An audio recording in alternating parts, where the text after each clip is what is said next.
மாற்றத்திற்கான ஊடக பணியின் அடையாளமான மக்கள் மேடையில் இன்றைய விவாத பொருள். கடந்த 2 நாட்களாகவே திரைத்துறையினரின் வீடுகளில் வருமான வரி சோதனைகள் மேற்கொள்ளப்பட்டு வருவதாக செய்திகளை தொடர்ந்து பார்க்கிறோம். அடிப்படை விஷயம்தானே.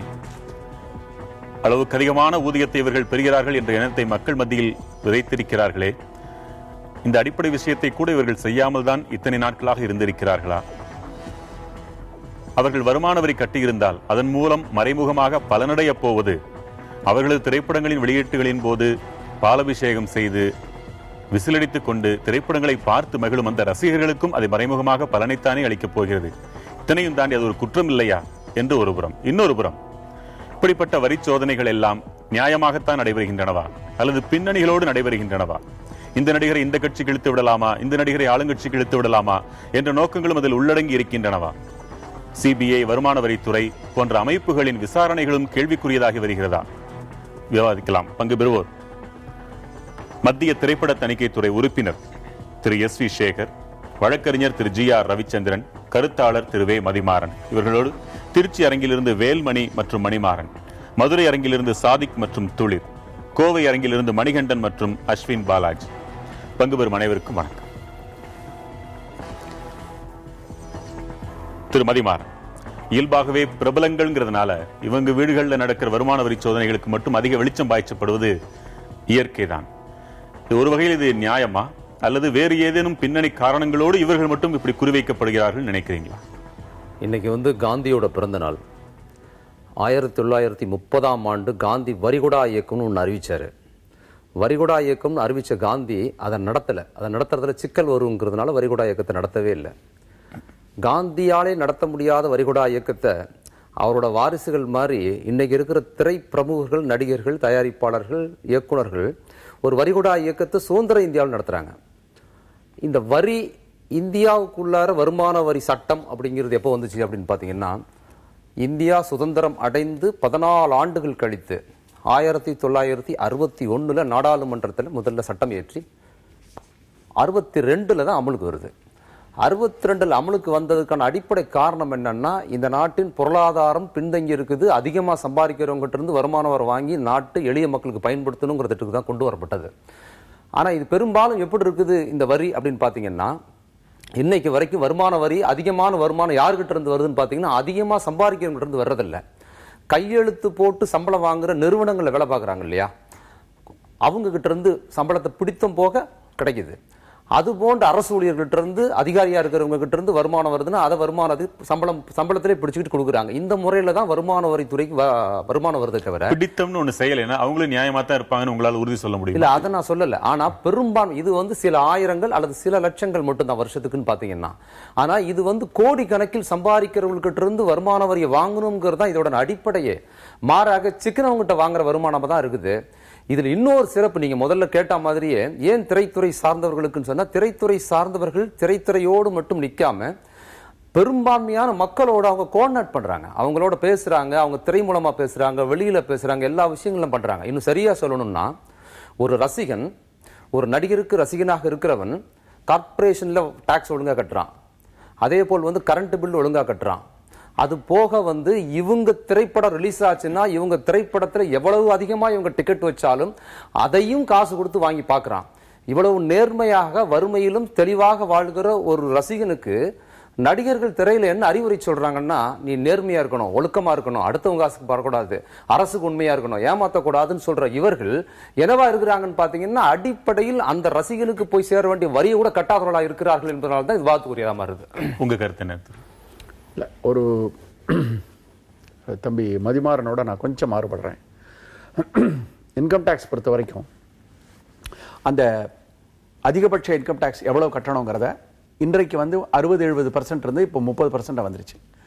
அதுக்கப்புறம் நீங்கள் இந்த கடந்த ஒரு 5-10 வருஷத்தில் பார்த்தீங்கன்னா, தமிழ் திரைப்படமாக இருக்கட்டும், இல்லை இந்திய திரைப்படம், வேறு மொழிகளுடைய திரைப்படமாக இருக்கட்டும், ஓரளவுக்கு நடிகர்கள் நடிகர்கள் அவங்களுடைய வருமானத்தை கட்டிட்டு வர்றாங்க. ஏன்னா இன்னைக்கு எப்படியா இருக்குன்னு கேட்டீங்கன்னா, எவ்வளவு பெரிய ஒப்புதல் வாக்கு மூலம் ஓரளவுக்கு இல்ல, ஓரளவுக்கு ஒண்ணுமே இல்லாம இருந்தது இப்ப மாறிட்டாங்க. எப்படின்னு கேட்டீங்கன்னா, டாக்ஸ் அவாய்டன்ஸை விட டாக்ஸ் பிளானிங், அதாவது டாக்ஸ் கட்டாம ஏமாத்துறதை விட டாக்ஸை பிளான் பண்ணி கம்மியா கட்டலாங்கிற அளவுக்கு ஒரு அவேர்னஸ் வந்ததுல எனக்கு தெரிஞ்சு ஈவன் இன்க்ளூடிங் விஜய் கூட அவர் கரெக்டாக தான் அவருடைய அசஸ்மெண்ட்ல கரெக்டா இருக்கிற மாதிரி தான் எனக்கு இன்ஃபர்மேஷன்.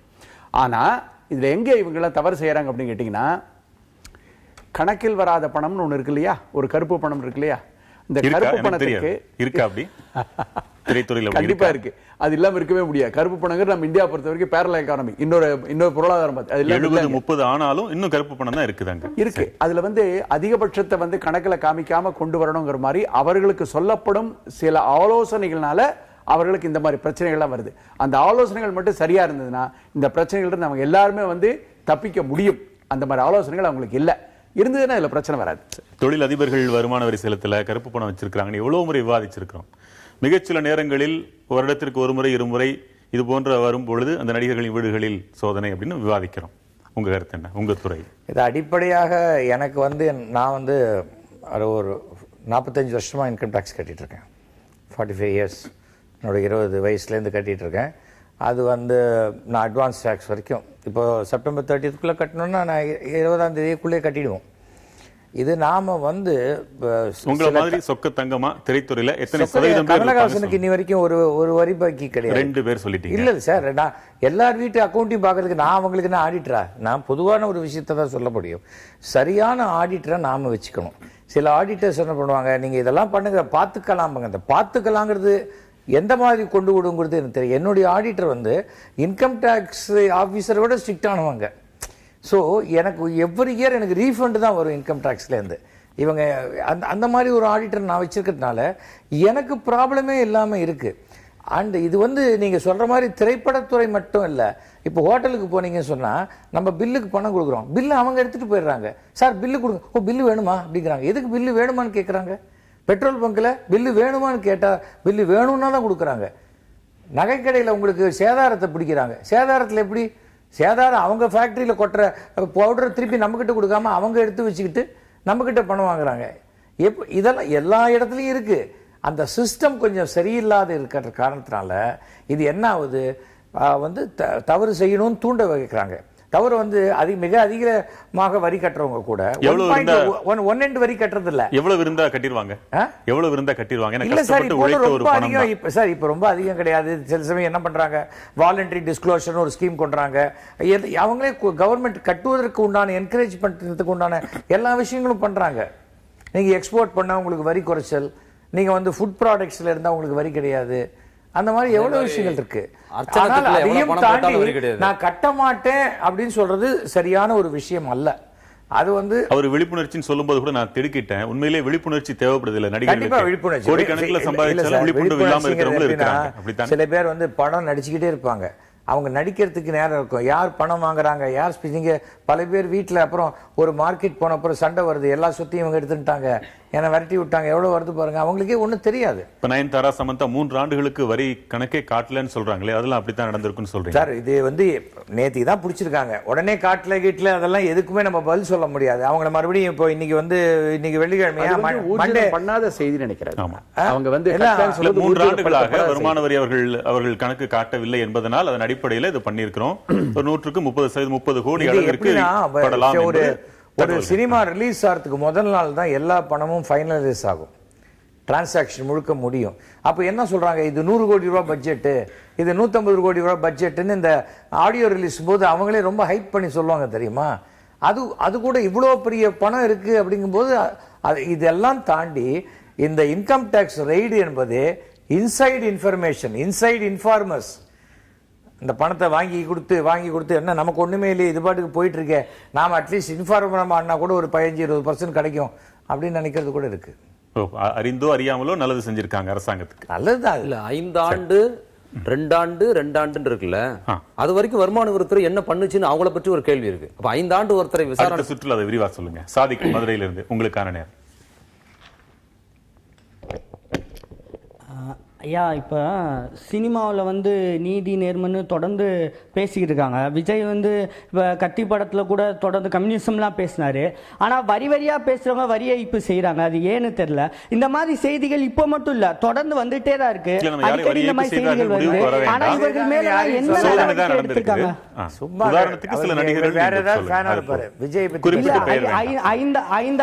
ஐந்து ஆண்டுகள் வரி ஏய்ப்பு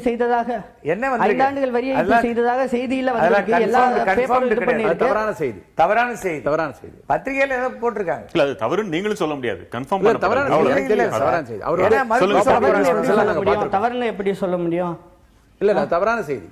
அதுக்கு என்ன சில விஷயங்களை ரொம்ப எங்களை பொறுத்தவரை எனக்கு தெரியும். இல்ல, அது எப்படி பரிசோதனைகள் எல்லா வீட்லயும் நடக்கல. இல்ல இது தவறான செய்தின்னு இவங்க ரெண்டு பேரும் தான் மறுக்கிறாங்க தவிர சம்பந்தப்பட்டவங்க மறுக்கல.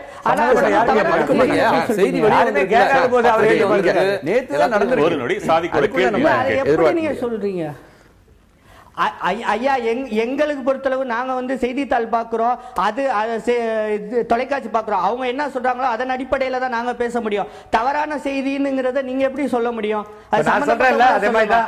இப்படி அடிக்கடி என்ன தண்டனை இவர்கள் மீது? இல்ல அப்ப நாங்க வந்து வரி ஏய்ப்பு செய்துட்டாங்கன்னு இப்படிதான் சொல்லுவோம். சரி, சொல்லுங்க. அதை எப்படி நீங்க மறுப்பீங்க? நான் மறுக்கிறோம். விவாதத்துக்கு போயிடலாம். உங்க கேள்வி என்ன? இன்னொரு முறை சொல்லுங்க. இல்ல இல்ல இந்த மாதிரி செய்திகள் தொடர்ந்து வந்துட்டு இருக்கு. இவர்கள் மேல என்ன நடவடிக்கை? அதான் என்னுடைய கேள்வி.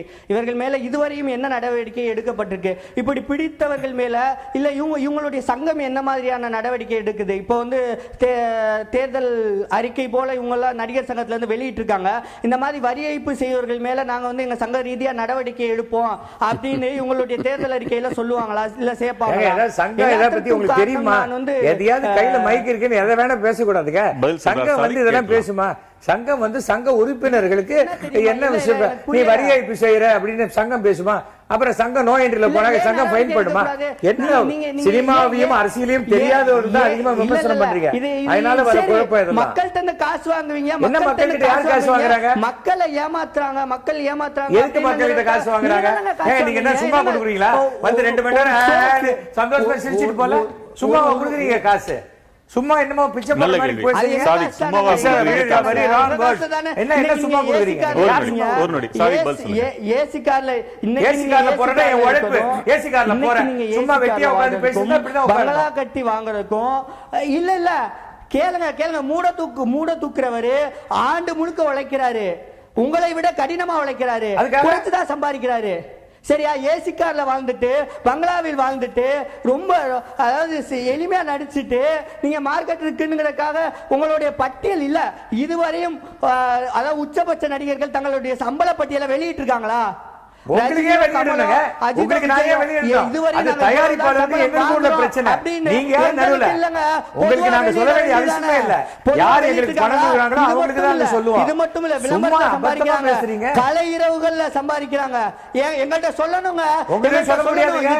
நீங்க போய் கேளுங்க, இன்கம் டாக்ஸ்ல போய் கேளுங்க, உங்களுக்கு சொல்லுவாங்களான்னு கேளுங்க. பதில் சொல்லி தான் தீரணும். ஒரு நொடி சாதிக் இதெல்லாம் சொல்ல முடியாது, சொல்லணும். இதெல்லாம் வந்து ரூல் போட முடியாது.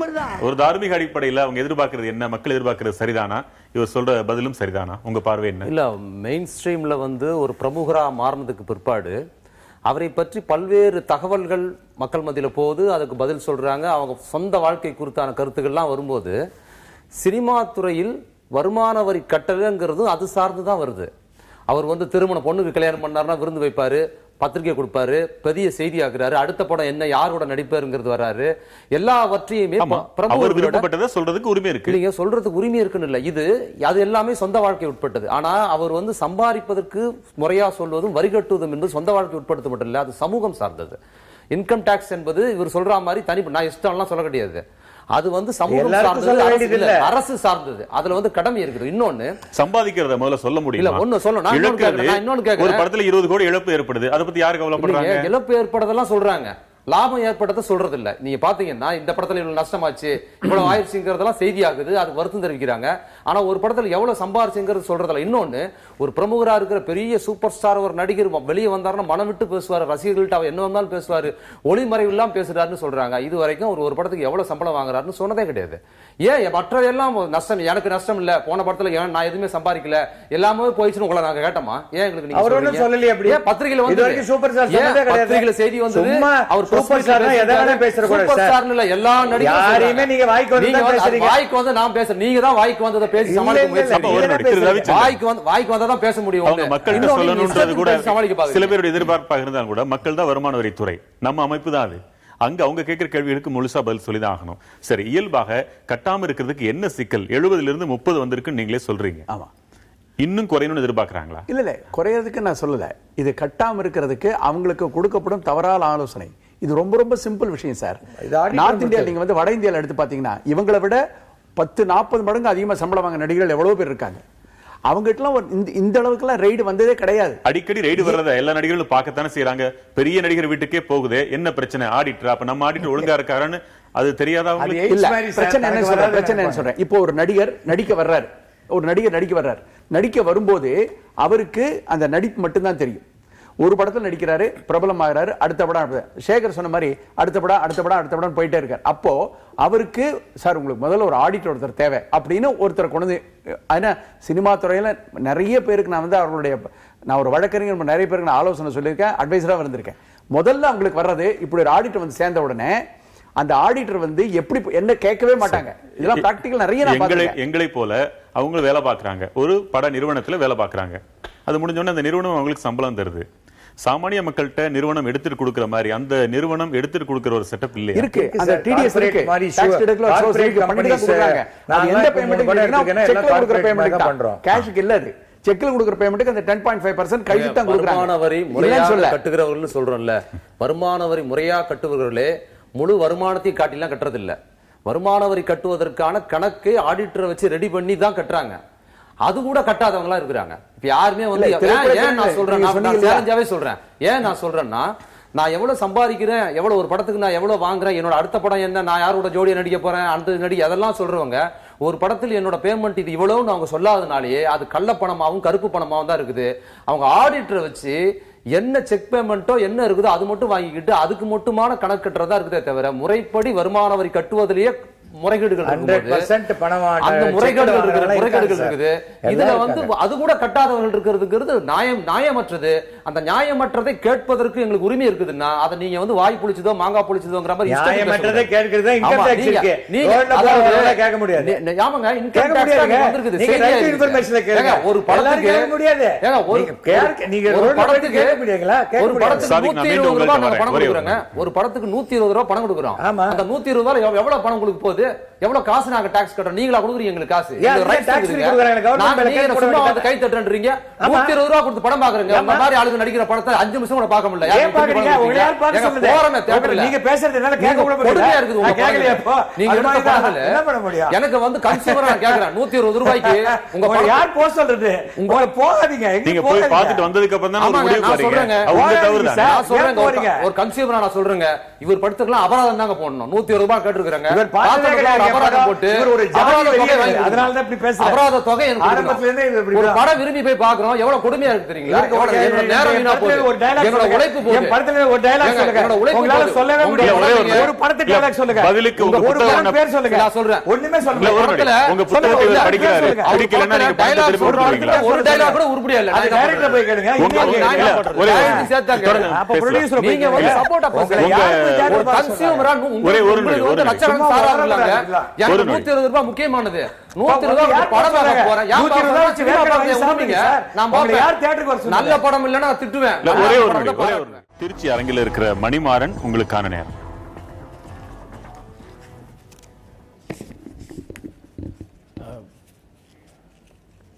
வரி வந்து வரி கட்டக்கூடாதுன்னு கிடையாது, இல்லை வேணும்னு ஏமாத்துறதுன்னு வேணும்னு எல்லாருமே ஏமாத்துறதும் கிடையாது. சரிங்களா? இந்த வருமானத்துறையினர் வந்து சொன்ன மாதிரி 2 வருஷம் 3 வருஷம் கட்டலைனாக்கா அந்த 2 வருஷம் 3 வருஷம் என்ன பண்ணீங்க? எவ்ரி இயர் நீங்கள் என்ன பண்ணிட்டு இருந்தீங்க? 2 வருஷம் 3 வருஷம் நீங்களே விட்டதுக்கு அப்புறமேலு திடீர்னு ஒரு நாள் போகிறது, அவங்களுக்கு மறுநாள் படம் ரிலீஸிங் இருக்கும்போது முதல் நாள் போகிறது, இது மாதிரி அவங்களோட விளம்பரத்துக்காக தான் போகிற மாதிரி இருக்குது. நாங்களும் வேலை செய்கிறோம் அப்படின்றது வந்து வருமானத்துறையினர் வந்து ஒரு அவங்களுக்கு ஒரு அங்கீகாரம் கிடைக்கிறதுக்காக செஞ்சுக்கிட்டு இருக்கிற மாதிரி தான். ஒரு நிமிஷம், இது ஒரு தவறான கருத்து.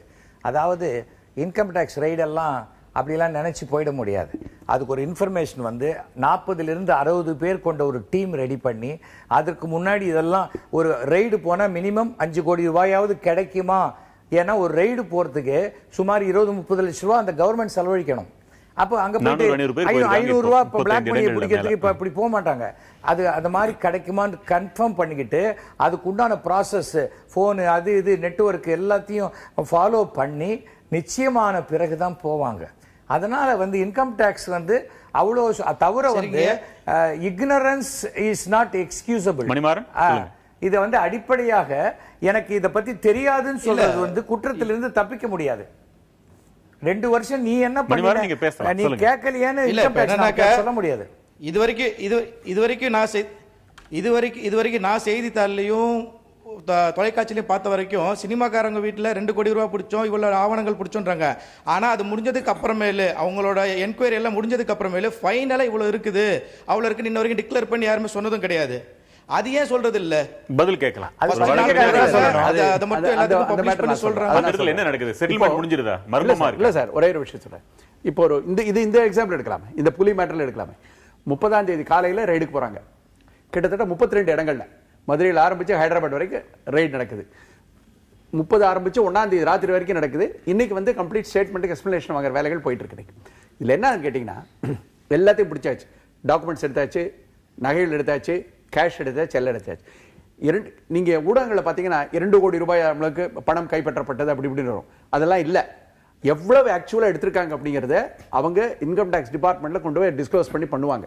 இதுக்கப்புறமா அந்த கன்சர்ன் பர்சன், இப்ப நடிகர் விஜய் இருக்காரு வச்சுங்களா, அவரை வந்து என்கொயரி கூப்பிடுவாங்க. கூப்பிட்டு இவ்வளவு பிடிச்சிருக்கோம், இந்த மேட்டர் நடந்திருக்கு, 100 கோடி 50 கோடி நடந்திருக்கு, இதுக்கு உங்களோட எக்ஸ்பிளனேஷன் என்ன, இது எங்கிருந்து இன்கம் வந்தது, இது இன்கமா ட்ரீட் பண்றதா, எப்படி எடுக்கிறது, இன்கம்னா எங்கிருந்து வந்தது, யார் கொடுத்தாங்க, இந்த ஸ்டேட்மெண்ட்டை கம்ப்ளீட்டா அவர் ஃபர்னிஷ் பண்ணதுக்கு அப்புறம் தான் இன்கம் டாக்ஸ் இதை வந்து அவர் சமர்ப்பிச்சதுக்கு அப்புறம் தான் இது நடைமுறை.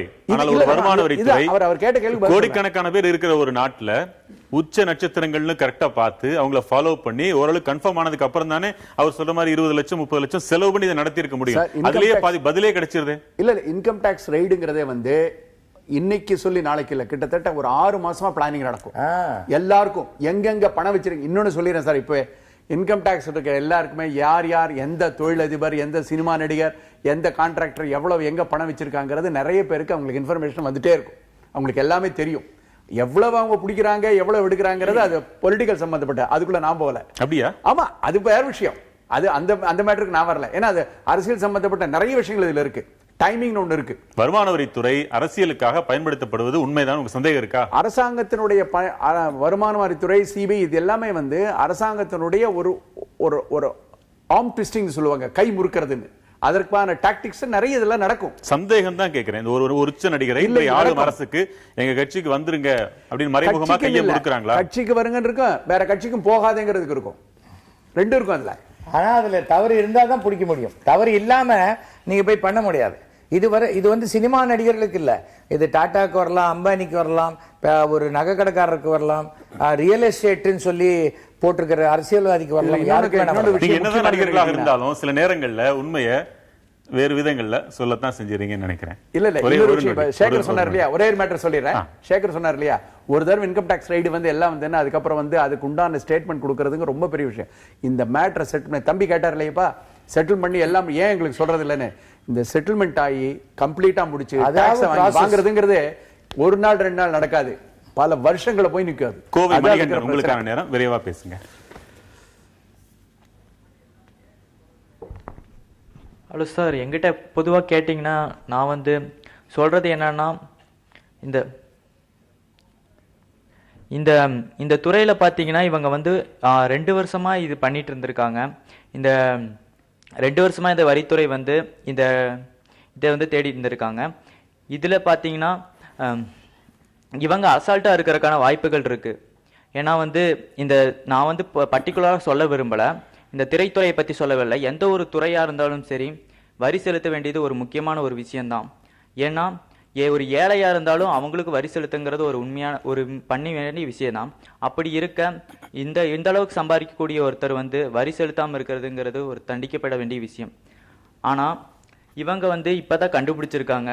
அப்படிங்கும் போது இதுக்கான ஆக்ஷன் எடுக்க தான் வேணும். இதுக்கான பதில் கருத்து மதிமாறன். பாலு மகேந்திரா அவர்களுடைய ஸ்டுடியோல ஒரு முறை பார்த்து ஒரு கை இல்லை, ஒரு வெயிட் தூக்கி கிரேன்ல வைக்கிற வேலையை அவர் பண்ணிட்டு இருந்தார். துண்டு தான் மறைச்சிருந்தது, பார்த்தா ஒரு கை இல்லை. கை எங்க போச்சு? திரைத்துறையில வேலை பார்க்கும்போது உங்கள் கையையே இழக்க நேர்ந்து இந்த துறை தான். மீண்டும் அதிலே இருக்கிறீங்களே, ஏன்? இதுல கிடைக்கிற சந்தோஷம் எனக்கு வேற எதுலையும் இல்லை. வயிறார சாப்பாடு கிடைக்குது, குடும்பத்தை நடத்துற அளவுக்கு பணம் இருக்குது. அவர் வயது 60க்கு மேல இருக்கும் அப்பவே.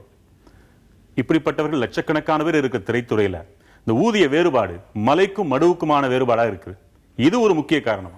ஆமா, நீங்க திரைத்துறையில இப்போ ஒருத்தர் பேசினார்ல, உதவி இயக்குனர்னு சொல்லி, வருமான வரி வருமானம் அதிகமா வந்து வரி கட்டாம இயக்கிற அளவுக்கு கோடீஸ்வரர்களையும் சினிமா உருவாக்குது. அதே இயக்குனர்ல உதவி இயக்குனர்களுக்கு வருமானமே கிடையாது. இப்ப பேசுற அசிஸ்டன்ட் டைரக்டர் பேசுறாருல, ஒரு சினிமாவில் கோடிக்கணக்காக செலவு பண்ணி எடுக்கிற படத்துல ஒரு நடிகருக்கு ஒரு நடிகைக்கு ஒரு டைரக்டருக்கு கோடிக்கணக்கில் லட்சக்கணக்கில் பேமெண்ட் கொடுக்குறாங்க, நிறைய சலுகைகள் கொடுக்குறாங்க. ஆனா அசிஸ்டன்ட் டைரக்டர்களுக்கு சோறு கூட ஒழுங்கா கிடையாது. 3 வேளை சோறு சாப்பிடுற உதவி இயக்குனர்ல பாக்குறது ரொம்ப அரிது. சம்பளமே ரொம்ப குறைவு. எதுக்காக அவங்க காத்திருக்காங்க? என்னைக்காவது கோடிகள் கொட்டும்னு தானே வராங்க. ஆனா நீங்க என்ன அந்த துறை சார்ந்து அது இருக்குதுங்க. அந்த துறையில கோடி போய் சம்பாதிக்கலாங்கிற ஒரு நம்பிக்கை மட்டும் தான் அதுல இருக்குது. ஆனா அது எப்படி புழங்குதுன்னு பாத்தீங்கன்னா இந்த கேட்டகரியில தான் புழங்குது. இது மட்டும் இல்ல, அவர்களுக்கு வந்து எதிர்காலம் கற்பனைன்னு ஒண்ணு இருக்கு, அதுல போலான்னு இருக்காங்க. நீங்க சொன்னீங்களே ஒரு கை இல்லாதவருக்கு, அவருக்கு இது போன்ற எதிர்காலம் கிடையாது. அவரோட தொழிலே சிறு வயதுல லைட்மேனா வந்திருந்தாருன்னா சிறு வயதில் என்ன வேலை பார்த்தாரோ அந்த வேலையை தான் தொடர்ந்து பார்த்திருக்கிறாரு. அவரோட சம்பளம் சில நூறுகள் தான் அதிகமா இருக்குமே தவிர அவரோட வாழ்க்கை திரை உலகில் வெளிச்சமாக அவரோட வாழ்க்கை இருண்டுதான் இருக்குது. இன்னமும் அப்படிதான் இருக்குது. இப்ப எஸ்.சி. சேகர் போன்றவர்கள்லாம் ரஜினிகாந்த் கமலஹாசனுக்கு இவ்வளவு சவுண்ட் கொடுத்து பேசுறாருல, இவர் பேசுவாரா லைட்மேனுக்கு ஆதரவா? பேச மாட்டாரு. ஏன் பேச மாட்டாரு? ஏன் என்ன பேசுவீங்க? உங்களுக்கு என்ன தெரியும்? இப்ப பேசுறீங்க. இப்ப பேசுறீங்க நீங்க. நான் பேச வேண்டியது நான் பேசுவேன். இந்த மேடையிலே அவர் நாடக நடிகர்களுக்காக எல்லாருக்காகவும் பரிந்து பேசியிருக்காரு. தப்பா பேசிட்டு இருக்காரு. இதெல்லாம் இது வந்து எங்கயாவது மீட்டிங் போட்டு எங்கயாவது காசு கலெக்ட் பண்ற இடத்துல பேசலாம். பொது இடத்துல பேசலாம். நான் லைட்மேனுக்கு என்ன பண்ணேன்? இவருடைய நாடகத்துல மேடையில பேசுற மாதிரி இன்னும் மைக்ல பேசுவாரு. தெரியாது உங்களுக்கு. பெரிய நடிகர் என்கிட்ட நீங்க பேச மரியாதையா பேசுங்க. நாளை கீழ பக்கத்துல நீங்க வந்து மரியாதையா பேசணும்னா அதேதான் சொல்றேன். உங்களுக்கு அதேதான். தனிப்பட்ட தாக்குதல்கள் வேண்டாம். நான் வந்து உங்களுக்கு ஒரே ஒரு கேள்வி இருக்கு. மதுரை துளிர் மரியாதையா பேசவே தெரியல உங்களுக்கு. மதுரை துளிர் அன்பு அதிகமா போனா இந்த மாதிரி வார்த்தைகள் மதுரை துளிர் உங்ககிட்ட ஒரு கேள்வி கேட்கிறாரு. மதுரை துளிர் என்ன சொல்லக்கூடாது. நான் போய் சாமியார் கிட்ட உட்கார்ந்து பிச்சை நாடுகிறோம். சாமியார் காலடியில உட்கார்ந்து பிச்சை இல்ல வேண்டாம், அது இல்ல. இன்றைக்கு விவாதம் மன்னிக்கணும். துளிர் சொல்லுங்க. அது போல் பேசுவதற்கு அனுமதி ஐயா திசை திருப்பாதீங்க. ஐயா இந்த விவாதத்தை திசை திருப்பாதீங்க. இந்த தலைப்பு பின்னணி என்ன என்பதே இப்ப திருச்சியில இருந்து ஒரு நண்பர் கேட்டாரு. அந்த திருச்சியில இருந்து நண்பர் கேட்ட குழப்பத்துக்கு வடிகால் இருக்குது. இது பின்னணி என்னன்றது இது உண்மையா சரியா பொய்யா? சரியாக இருந்தால் சம்பந்தப்பட்ட நடிகர்கள் மேல ஆக்ஷன் எடுங்க. பொய்யாக இருந்தால் தவறான தகவல்கள் கொடுத்த நபர்கள் மேலேயோ இல்லாட்டி உள்நோக்கத்தோடு செயல்பட்ட அதிகாரிகள் மேலேயோ ஆக்ஷன் எடுக்கலாம். இது ரெண்டையும் விட்டுட்டு இதோட பின்னணியை நம்ம ஆய்வு பண்றதே ஒரு தவறான நோக்கம் நான் நினைக்கிறேன். பின்னணியில் உள்ள கலைஞர்களோ யாருமே இல்ல. நடவடிக்கைங்கிறது இதுல என்ன? இன்ஃபர்மேஷன் தான் நடவடிக்கை. அதாவது இவர்களுக்கு அமௌண்ட் இருக்குன்னு தெரியுது. இது உண்மைதான் தெரிந்தால் அந்த நடிகருக்கான வருமான வரி கட்டாத அவருக்கான தண்டனைங்கிறது அதிகபட்சமாக தண்டனையே கிடையாதுங்க. நடிகர்களுக்கு மட்டும் இல்ல இருக்குதே தவிர அபராதம் தான் இருக்குதே தவிர. அப்படியா? நினைத்தால் தண்டனை கொடுக்கலாம். கோர்ட்ல போய் தண்டனை. இப்ப இருக்கிற லேட்டஸ்டா வந்திருக்கிற சில திருத்தங்களுக்கு அவருக்கு இன்னும் அவர் தெரிஞ்சுக்கல. இப்ப வந்து உங்களுக்கு இன்கம் டாக்ஸ் ரிட்டர்ன்ஸ் அப்படின்னு வருஷம் நம்ம கொடுக்குறோம் இல்லையா? மார்ச் 31 முடிஞ்ச உடனே அதை நம்ம இன்கம் டாக்ஸுக்கு வருமான வரித்துறைக்கு நாம சமர்ப்பிக்காமல் இருக்கும் பட்சத்தில் ஏன் சமர்ப்பிக்கவில்லை என்று கேட்டு நம்ம மேல கிரிமினல் கேஸை போட்டு கோர்ட்டுக்கு நம்மளை இழுத்து நம்மளுக்கு தண்டனை வாங்கி கொடுக்க முடியும். இது ஒண்ணு. ரெண்டாவது, இதுல இன்னொரு விஷயம் என்னன்னு கேட்டீங்கன்னா, ஒரு 300% அபராதம்னு போட்டு அவர் வாழ்நாள் முழுக்க எவ்வளவு பெரிய நடிகரா இருந்தாலும் எந்திரிக்கவே முடியாது. ஆமா சார், அதுதான் தண்டனை அப்படிதான் இருக்கு. 300% ரைட்ல வந்து பிடிக்க. அப்ப நீங்க டாக்ஸ் கட்டியிருக்கணும். 30% இவ்வளவு வந்து எனக்கு இந்த படத்துல நான் வந்து 50 கோடி ரூபாய் சம்பாதிச்சிருக்கேன், 15 கோடி ரூபாய் நான் டாக்ஸ் கட்டணும் கட்டினா பிரச்சனையே இல்லையே. இன்னைக்கு அவர் சேகர் சொல்ற மாதிரி பெரிய நடிகர்கள் யாருக்கு ஏன் பிரச்சனை இல்லை? அவங்க எல்லாத்தையும் காமிச்சிட்டு போயிடுறாங்க. பிரச்சனை எதுக்கு போய் இந்த தலைவலி? கேஷ் அப்படின்னு ஒண்ணு வைக்க வேதனை. அதுவும் இல்லாம நீங்க இன்னொன்னு பார்க்கணும். 1ஆம் தேதி படம் ரிலீஸ், 30ஆம் தேதி ரைடு. அப்போ சேகர் சொன்ன மாதிரி அந்த படத்தினுடைய செட்டில்மெண்ட் பூரா அப்பதான் வந்திருக்கும். அந்த டைம்ல தான் வரும். அதுல வந்து கேஷ் செக் அப்படிங்கிறது அன்றைக்கு யாராலையும் அதை நிர்ணயம் பண்ண முடியாது. தியேட்டர்ல இருந்து வந்திருக்கும், டிஸ்ட்ரிபியூட்டர் வந்திருக்கும், மற்ற பைனான்சியல் இருந்து வந்திருக்கும், எல்லாம் வந்திருக்கும் அன்றைக்கு மாதிரி ஒரு. அதனால தான் இன்னைக்கு அதை வந்து ஒரு டெலிவரின்னு பேர் வச்சிருக்காங்க. அவ்வளவு ஒரு குழப்பம் இருக்கும். கேஷ் ஃப்ளோ, அந்த கேஷ் ஃப்ளோ அன்னைக்கு இருந்து பிடிச்சாங்கன்னா அதற்கு கணக்கு காமிச்சு எல்லாம் பண்றதுங்கிறது குறைந்தது 2-3 வருடங்களாக இருக்கு இந்த ரைடுக்கே. இது இந்த என்ன நடவடிக்கைன்னு கேட்டீங்கன்னா, இதுக்கு மேல வந்து அவங்க இன்கம் டாக்ஸ் நடக்க ஆரம்பிச்சாங்கன்னா இந்த குறிப்பு சம்பந்தப்பட்ட நடிகர், அந்த முதலில் இருக்கிற பைனான்சியர், இந்த சம்பந்தப்பட்ட நடிகர், இவங்கெல்லாம் இனிமேல் இன்கம் டாக்ஸ் நடக்க ஆரம்பிச்சாங்க அப்படின்னா குறைந்தது அடுத்த 2-3 வருஷம் இவங்க இன்கம் டாக்ஸ் டிபார்ட்மெண்ட்டுக்கு நடந்துட்டே தான் இருக்கணும். அவ்வளவு சீக்கிரம் எல்லாம் செட்டில் ஆகாது. இவங்க சொல்ற ஸ்டேட்மெண்ட் இன்கம் டாக்ஸ் அவ்வளவு சீக்கிரம் ஏத்துக்க மாட்டாங்க. ஏன்னா இவங்க இன்கம்னு சொல்லுவாங்க, எங்கிருந்து வந்து கேட்டா என்ன பதில் இருக்கு அதுக்கு? இதுதான் நடவடிக்கை. இன்னொரு பக்கம் ஒரு நல்ல இயக்குனரை வச்சு ஒரு விழிப்புணர்வு திரைப்படம் எடுத்து இவங்களுக்கே காட்ட வேண்டிய நிலைமையில இருக்காங்க சார். நிறைய படம் வந்திருக்கு. இல்ல சார், அது நடிகர்கள் தான் முதல்ல பார்க்கணும், அப்படிதானே? இல்ல யாரும் எல்லாருமே பார்க்கணும் சார். யாரெல்லாம் ஏற்கறாங்க, நீங்க சொன்னீங்க திரைத்துறையில விழிப்புணர்வு குறைவாக இருக்கு, அப்ப அவங்க தான் முதல்ல பார்க்கணும். 100% குறைவா இருக்கு. இன்னும் இருக்கு, எனக்கு தெரிஞ்சு இன்னும் நிறைய பேருக்கு விழிப்புணர்வு கரவே பயப்படுறாங்க. ஒண்ணு இல்ல சார், டான்ஸ் யூனியன் இருக்கு இல்லையா, நடன இயக்குனர்கள் யூனியன், நீங்க எங்க பார்த்தாலும் சரி நடன இயக்குனர்கள் வந்து ப்ரொடியூசர்கிட்ட பணம் வாங்கி நடன ஆடுறவங்களுக்கு பணத்தை பிரிச்சு கொடுப்பாங்க. அங்க டிடிஎஸ் புடிச்சு தான் கொடுக்குறாங்க. சர்வீஸ் டாக்ஸ் உண்டு. இப்போ சர்வீஸ் டாக்ஸ் 16% இருக்கு. ஒரே ஒரு செய்தி நான் சொல்லிடுறேன். இதுல வந்து விழிப்புணர்வு என்னமோ டாக்ஸ் கட்டாதவங்க அப்பாவிகள் மாதிரியும் அவங்களுக்கு சட்டம் தெரியாதது மாதிரி எல்லாம் கிடையாது. இது ஒரு திட்டமிட்டு ஏமாற்றுகிற ஒரு முறை. எதோட இருக்குன்னு சேர்த்து நான் சொல்லிடுறேன், முடிச்சிடுறேன். வருமான வரி கட்டாதவர்கள் இன்னொரு பக்கத்துல என்ன பண்றான்னு பாத்தீங்கன்னா, வங்கியில் கோடிக்கணக்காக கடன் வாங்கிட்டு அதை திருப்பி கட்டாதவர்களும் இருக்கிறாங்க. வருமானத்தை கட்டுறது மட்டும் இல்ல, வாங்க கடனை திருப்பி கொடுக்காதவங்க வருமானத்தை கட்டுறதும் இல்ல. இதுல என்ன அப்பாவித்தனம் அறியாமைங்கிறதெல்லாம் ரொம்ப மோசடியான விவாதம். இது வேல்மணி திருச்சி அரங்கில் இருக்கிறீங்க, உங்களுக்கான நேரம். ஐயா வணக்கம் ஐயா. இப்போ இதோட பின்னணியை நம்ம யார் என்னன்னு ஆராய வேண்டிய அவசியம்லாம் இல்லைங்க. சரியா தவறாங்கிறது தான் முக்கியம் நமக்கு. இவர் மட்டும் இல்லை, இது மாதிரி நிறைய நடிகர்கள் நிறைய திரைத்துறையில் நிறைய தவறு நடக்குது எல்லாத்துக்குமே தெரிஞ்ச விஷயம்தான். இப்போ சம்பளத்துக்கு யாருமே நடிக்கிறது இல்லை, எல்லாமே அந்தந்த ஏரியா டிஸ்ட்ரிபியூட்டர் எடுத்துக்கிறாங்க. 40 கோடி 50 கோடி 100 கோடி சம்பாரிச்சுக்கிறாங்க. 10,000 ரூபாய்க்கு இரும்படிக்கிறவன் வந்து டாக்ஸ் கட்டுறான், 10,000 ரூபாய் இரும்படிக்கிறவன் டாக்ஸ் கட்டுறான். ஆனால் கோடிக்கணக்கில் வாங்கிட்டு டாக்ஸ் கட்ட முடியாங்கிறாங்க. அதை சேகர் சார் வந்து நாங்கள் பதில் சொல்ல வேண்டிய அவசியம் இல்லைன்னு சார் சொல்கிறாரு. இல்லை சிவாஜின்னு ஒரு படம் வந்துச்சு, சங்கர் எடுத்தார். ஃபுல்லாக கருப்பு பணத்தை பற்றி தான் அந்த படம் எடுத்தது. அந்த படத்தில் சங்கர் சார் எவ்வளோ சம்பளம் வாங்கினாரு, ரஜினி சார் எவ்வளோ சம்பளம் வாங்கினாரு, ஸ்ரேயா வாங்கினாங்க, விவேக் வாங்கினா எல்லாத்துக்கும் தெரியுமா? நீங்கள் சிரிக்கிறா நீங்கள் அழுதா நாங்கள் அழுகிறோம், படத்தில் அழுகிறோம். உங்கள் சுற்றி திரைசூரை சுற்றி தான் இவ்வளோ கண்ணோட்டமே ஓடிட்டு இருக்கு. ஒரு திரைத்துறை நினைச்சா என்ன வேணாலும் மாற்றி அமைக்கலாம், நம்ம ஒரு கதையோட கருத்தில் என்ன வேணாலும் மாற்றி அமைக்கலாம். ஆனால் உங்களுக்கு கேட்டால் அசால்ட்டாக எனக்கு தெரியாதுங்கிறீங்க, பதில் சொல்ல அவசியம் இல்லையா? எங்கள்கிட்ட பதில் சொல்ல வேணாம், பதில் சொல்லிருக்கீங்க. வேல்மணி, உங்களுக்கு ரைடு வந்திருக்காது, மக்கள் உங்களை தேடி வந்திருக்க மாட்டாங்க. ஒருவேளை அவங்க வருமான வரி கட்டல ஏய்க்கிறாங்கன்னா உங்க மனசுல என்ன எண்ணம் தோணுது? கண்டிப்பா வந்து அது வேதனையா தான் இருக்கு. அது வேதனையா கண்டிப்பா அது வேதனையா தான் இருக்கு. ஏன்னா நம்ம ஒரு நடிகரை சின்ன பிள்ளையில இருந்து பார்த்து நம்ம வளர்ந்துட்டு நடிகனை ஆதர்சமா நினைக்கிறான், சுத்தமா 100% சுத்தமா இருக்குன்னு நினைக்கிறான். அதிலும் கருப்பு பணத்தை பத்தியே படம் எடுக்கிறவங்க இன்னும் சுத்தமா இருக்கணும்னு எல்லாருமே எதிர்பார்க்க தான் செய்வாங்க. ஒரு ரசிகன்கிறவ யாருன்னா தன்னுடைய விருப்பமான நடிகன் தனக்கு பிடிச்ச சினிமா கொடுக்கணும்னு தான் ஆசைப்படுவாங்க. அதுக்கு மேலே அந்த நடிகன் 2வது கல்யாணம் பண்ணிக்கிறாங்களா, 3வது கல்யாணம் பண்ணிக்கிறாங்களா, புது வீடு வாங்குறேன் சந்தோஷப்படுறதுக்கு சந்தோஷப்படுவாங்க. ஆனால் இவங்க சந்தோஷம் இருக்கு இல்லையா, இது இவங்க அறியாமையே அந்த நடிகர்கள் பயன்படுத்தி கொள்வாங்க. ஆனால் இவங்களுக்கு எந்த பிரயோஜனமும் இல்லை. அதுக்கு இவங்க அந்த நடிகனுக்காக சந்தோஷப்படுறதுக்கு பதிலாக அவங்க அப்பா அம்மாவுக்காக சந்தோஷப்படலாம், அவங்க அப்பா அம்மாவுக்காக அவங்க வாழ்க்கையை வந்து நேரத்தை செலவழிச்சா அது அவங்களுக்கு உபயோகமா இருக்கும். கேட்டீங்களா? என்ன பொறுத்த வரைக்கும் இல்ல தியேட்டருக்கு வர சொல்றாரு, சந்தோஷப்பட்டுட்டு அப்படியே நீங்க விட்டுருங்க. ஏன் அவங்க பின்னாடி போறீங்க? அவங்க யாரோ நீங்க யாரோ, அவங்க நல்லா இருக்கணும், அவங்க இருப்பான், நல்லா இருப்பான். பிரச்சனை ரசிகர் மன்றத்தில் ஆரம்பிக்குது. சரி, பிரச்சனை ரசிகர் மன்றத்தில் ரிலீஸ் ஆன அன்னைக்கு இன்னைக்கு வந்து எல்லா ஊர்லயும் ரசிகர் மன்றங்கிறது எப்படி உருவாகுதுன்றதெல்லாம் எப்படி உருவாகுது? சார் சொல்ற மாதிரி வருமான வரி ஏன் கட்டலன்னு கேட்டா அதை பத்தி நீ ஏன் கேக்குற, நீ வந்தியா சினிமா பார்த்துட்டு நீ போய்கிட்டே இரு அப்படின்னு விவாதமா பார்த்து சொல்றாரு சார். நியாயம் தானே? இல்ல நான் கேக்குறேன், நான் இன்னொரு இந்த பதில நான் எப்ப கேக்குறேன்னா, ஒரு வார கூலியாக வேலை பார்க்கிற ஒரு நடிகரோட ரசிகர், ஒரு வார கூலியாக வேலை பார்க்கிற ஒரு நடிகரோட ரசிகர்கள் தன் நடிகரோட படம் ரிலீஸ் ஆயிருச்சுன்னா அந்த வார கடைசியில அந்த சம்பளத்தை எடுத்துக்கிட்டு நோய்வாய்ப்பற்ற தன் குழந்தைக்கோ தன் மனைவிக்கோ செலவு பண்ணுவதற்கு பதில் தன் நடிகரோட படம் ரிலீஸ் ஆகுதுன்னு சொல்லும் போது அதுக்கு கட் அவுட் வைப்பதற்கும் அதுக்கு பாலாபிஷேகம் பண்ணுவதற்கும் நடிகர் காசு கொடுக்கறது இவர்தான் பண்றாரு. இல்ல முட்டாள்தனம் தான், அது முட்டாள்தனம், அதை செய்வது தவறுன்னு சொல்ல கண்டிக்காத நடிகர் அப்ப வருமான வரி கட்டலையான்னு கேட்கும் போது மட்டும் வேணான்னு சொல்றது என்னங்க நியாயம்? நான் கண்டிக்கிறேன். எனக்கு நடிகர் சொல்றேன், நீங்க வந்து நடிகர் வேல்மணி நீங்க சொல்லி முடிங்க.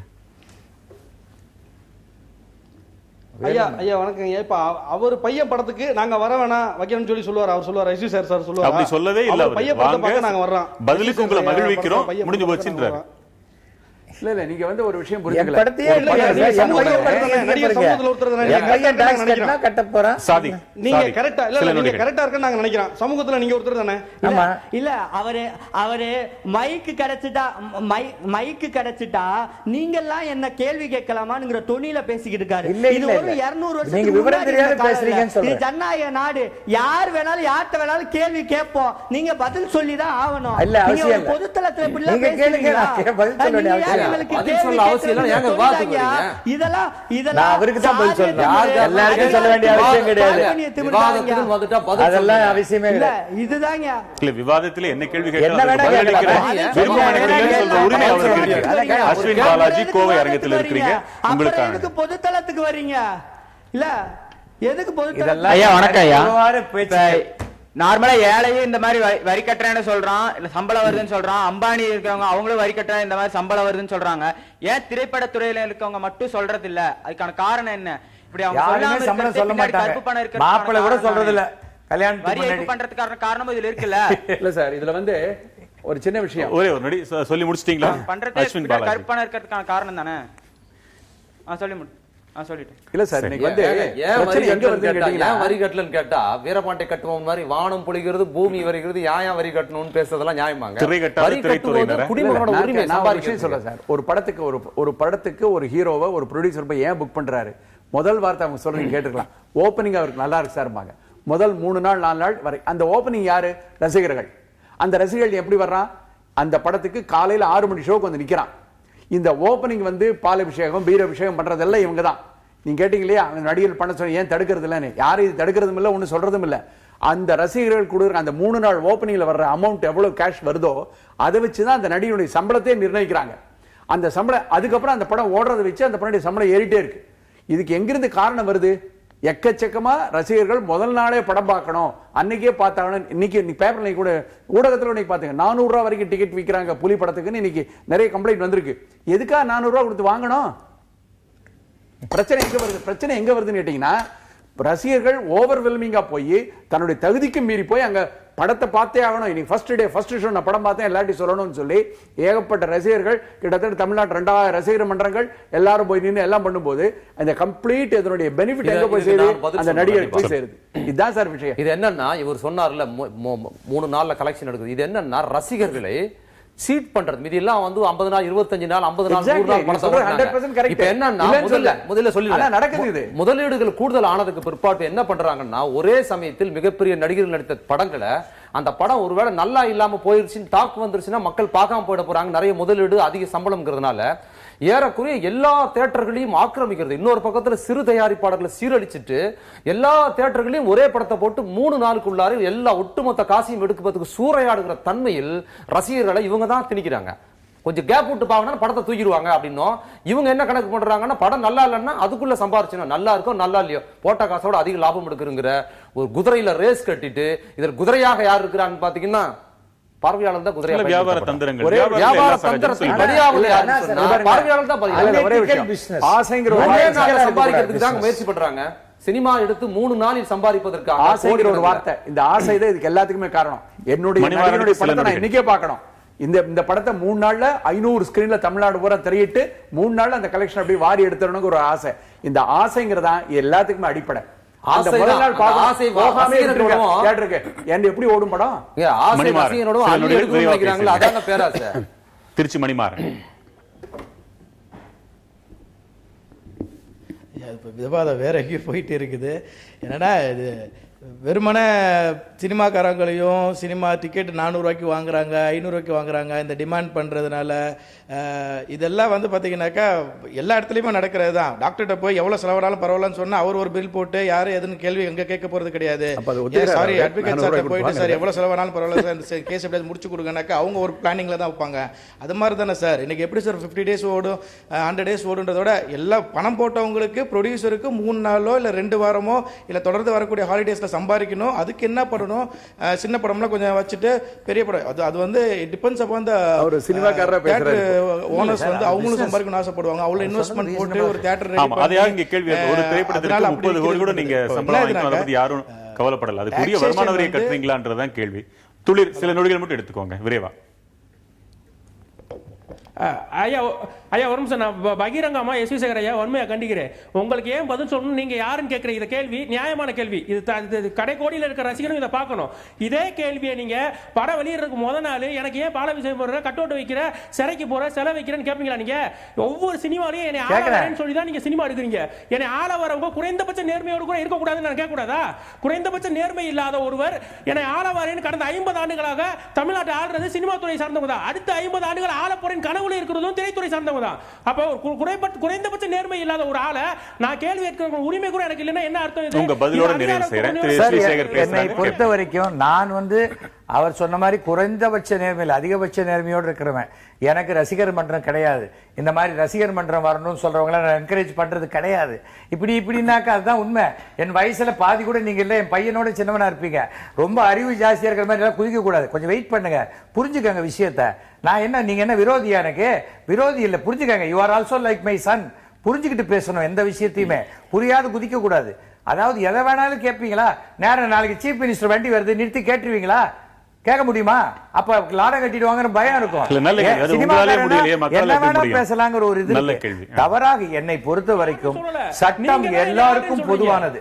சட்டத்துக்கு மிஞ்சி யாருமே கிடையாது.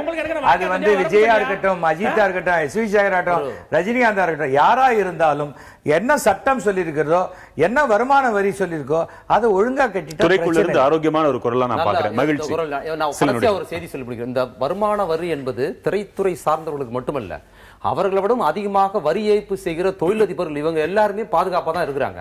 இந்த வரியை ஒழுங்காக கட்டுவதன் மூலமாக யாருக்கு நன்மைனா, அரசு சாராய கடை நடத்தி சம்பளம் எடுப்பதற்கு பதில் இந்த வரி கட்டினாங்கன்னா அதுல இருந்து எளிய மக்களை பாதுகாக்கலாங்கிறது ஒண்ணு. திரைத்துறையிலே ஒரு உதாரணம் இருக்கு. என்எஸ்கே இருந்தாரு. என்எஸ்கே லட்சக்கணக்கில் சம்பாரிச்சார், பீக்ல இருந்தார். சம்பாரிச்ச காசை எல்லாம் மக்களுக்கு தானமா பண்ணிட்டு சிறைக்கு போட்டு வெளியே வந்த போருக்கு அவர்கிட்ட சுத்தமா காசு இல்ல. அப்ப இன்னொரு பிரபலமான நடிகர், அவரால் நன்மை பெற்ற நடிகர் என்எஸ்கே பார்த்து கேட்கும்போது கேட்கிறாரு, உங்களுக்கு என்ன படம் இருக்குன்னு கேட்டப்போ என்கிட்ட படம் என்ன இருக்கு, ஒரு பெரியார் படமும் காந்தி படத்தை தவிர வேறு படமும் இல்ல, பணமும் இல்லைங்கிறார். அவரும் இந்த திரைத்துறையில் தான் இருந்தாரு. என்எஸ்கே போன்ற நடிகர்களா இருக்கிறவங்க என்எஸ்கே ஒரு ஐடியாலஜி எடுத்துக்கிட்டு போனாங்கன்னா இந்த இடம். திருச்சி வேல்மணி சொன்னதிலிருந்து ஒண்ணு புரியுது. உரிய வருமான வரியை கட்டவில்லை என்றால் ரசிகர்கள் அவமானமா அதை நினைக்கிறாங்க. இது அவர்களுக்கான செய்தி. பங்கெடுத்துக்கிட்டதுல மகிழ்ச்சி. மற்றும் ஒரு முக்கிய தலைப்பில் மீண்டும் சந்திக்கலாம். வணக்கம்.